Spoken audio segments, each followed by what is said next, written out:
Yes. So I want you to picture this.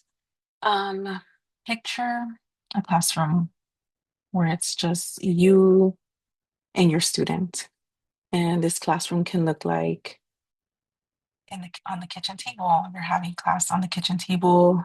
You may be having class at the park, or you may be having class, while driving around teaching your son a lesson. So this is my reality as I homeschool my son. We are under a non-classroom based charter school. And it has been so amazing to fall under this umbrella as a homeschool mom and having the guidance that comes from the charter school that we fall under. It's been very helpful.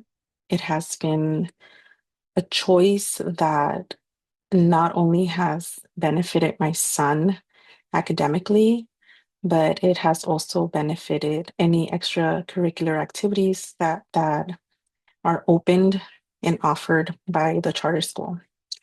So, but this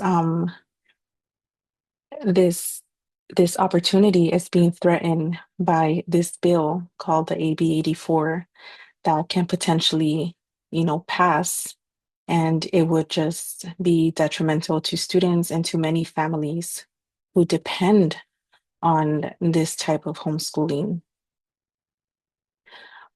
For non-classroom based charter schools, they are a great support systems that offer many the opportunity to tailor their kids' curriculum based on their needs, and it offers flexibility.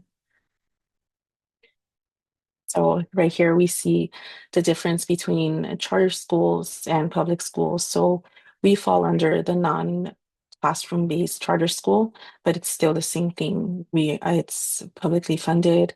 They operate independently as opposed to public schools. They are government funded, and they as so when you homeschool, you're really one-on-one with your kid, and you're able to really see their learning abilities and how I can choose to tailor his curriculum based off of what he's learning. And we don't need to have this hectic school day. It's like I said, we can go to a park and have class. We can, at our kitchen table, sitting at our couch on our bed, and just we have the freedom to be able to do this.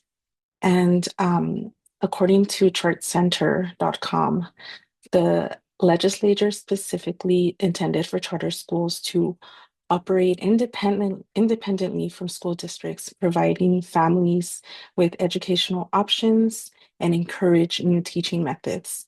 So potentially that's what I just said, that we're able to tailor our kids' curriculum based off of their own learning abilities. And homeschooling, I know it has been, maybe sometimes there's, like gray areas, and how people see it, that maybe kids are, they're, how would you say it? I've been told that, well, don't they have friends? They don't have the opportunities like kids do in public schools, but that's far from the truth, because the charter school that we're under, we are given the opportunity to, go to field trips, be able to do community meetups, be able to have community events within the umbrella of the charter school that we're under. And like I said, we are able to just, to be super blessed to be able to do this is something that would be just very unfortunate if this AB 84 passes. So so, like I said, non-classroom based charter schools provide flexibility. We're able, like I said, and I sound repetitive, but that's like the amazing thing about it. We're able to tailor our kids' curriculums. There's education options. And so I'm going to share why AB 84 should not pass and how detrimental it could be to both students and schools. So AB 84 was introduced by Muratsuchi. He's a state assembly member, but according to chartcenter.com, I'm sorry, thedailynews.com, um, this bill, instead of preserving the flexibility and innovation that makes a charter school successful, this bill imposes excessive regulation, restricts growth, and prioritizes bureaucratic compliance over student learning.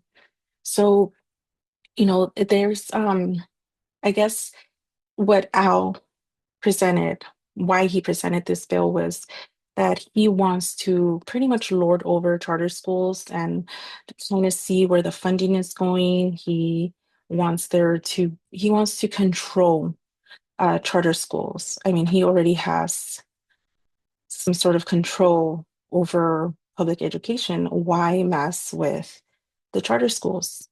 I get that he wants to know where the funding is going, but the charter schools have been very transparent in showcasing that these funds go towards the students.